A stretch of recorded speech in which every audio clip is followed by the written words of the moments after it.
Hey, scholars and adventurers, I got a new toy for us to look at today.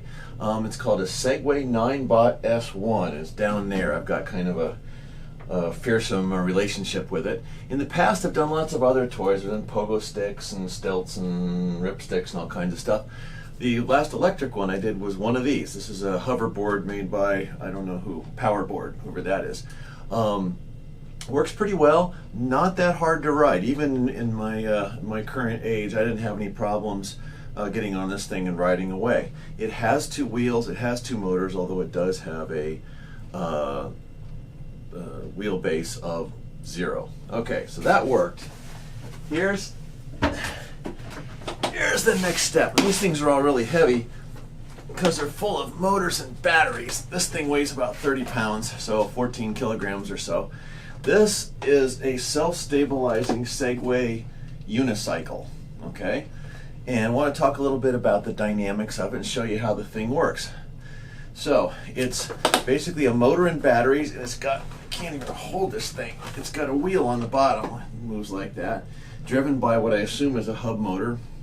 If you want to stand on this thing, there's these pads that fold out and your feet go on those. Now, the hoverboard, there was a motor under each foot, so I could turn left or right or accelerate or decelerate by either powering the motors up individually or powering them up in collectively, and I could do that by rocking my feet back and forth. I didn't have any problems hopping on the hoverboard and riding. Now, I did have a couple of fairly spectacular falls, but just a couple. This one, I've had some real whoppers. Dumped it in front of a UPS truck the other day. This thing is about 2 weeks old, and it looks like I've been beating it with a bicycle chain. It's been dumped so many times. It took me a while to figure out how this thing works. Once you figure out how it works, it's not bad. It's actually not, any reasonably dedicated person could ride one, I think.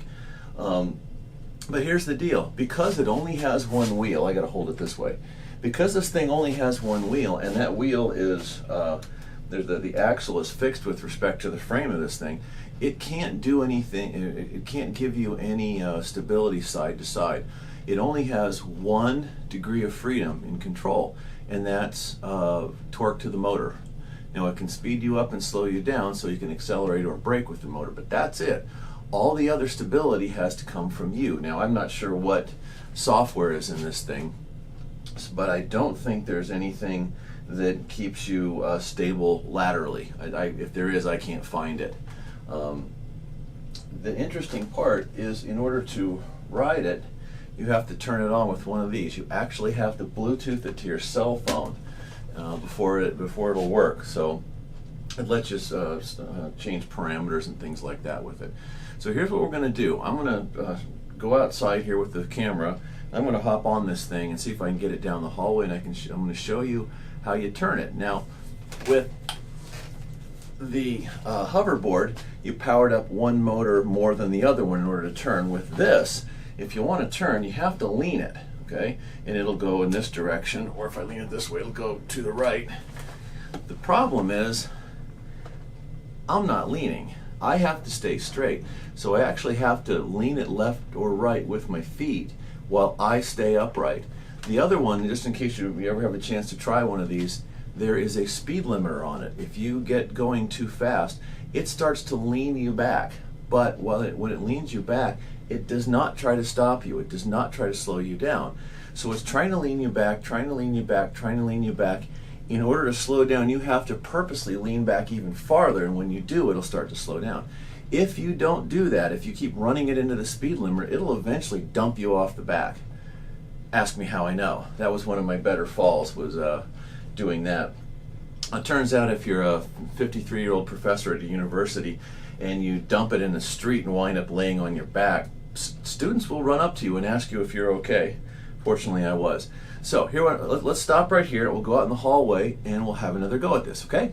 Okay, looks like we got it here. I got the camera set up. It's a Saturday, so not too many people are around. Hopefully won't be any crashes.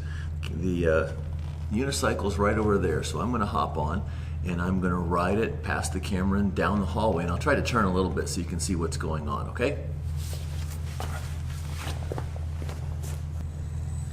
go.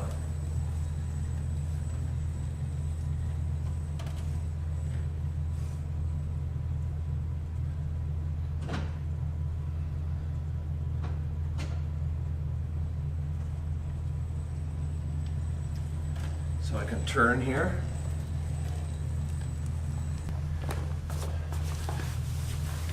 Well, that worked pretty well. It'd be nice if we had some more space though, so let's go out in the lobby of this building and try it again. Okay, here we are with a little more room. We're out in the lobby of my building now. Got two fine scholars over there. They just happen to be sitting here too, and that's fine. These are not the droids you're looking for, so move along. What I'm going to do is hop on this thing, show you how I have to get on it, see if I can go out and back, turning a little bit to give you an idea of how this thing works, and maybe lean forward and lean back to change my speed a little bit. So if this all works, we'll have a good demo here.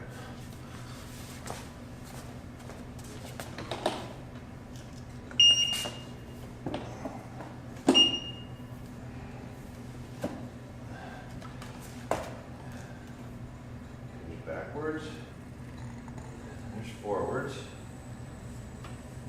Okay, what are the chances I get to a circle here? Nope. Okay.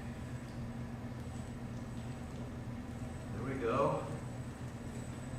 Speed up, slow down, and go again.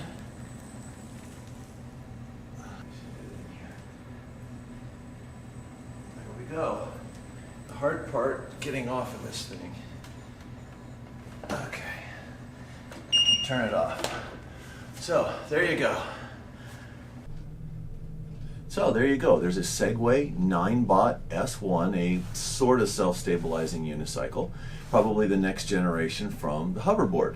So the good thing about it is that the wheel is pretty big, and so bumps that would cause problems on a hoverboard are fine on this. I am here to tell you, if you're on a hoverboard and you hit a stick about the size of a pencil with one wheel and not the other on the hoverboard, down you go, right in the middle of the street. Little tip from me to you. If you can keep it upright, the Ninebot S1 has a big enough wheel that it can handle reasonably good sized bumps without too much trouble. However, from a stability standpoint, it's probably at about the limit of what you could expect the average rider to handle. The younger you are, probably the easier it goes. If you're 53, it's a challenge. But I think I've mastered it, and it's part of the repertoire now. There you go. Hope this helps, and I'll talk to you next time.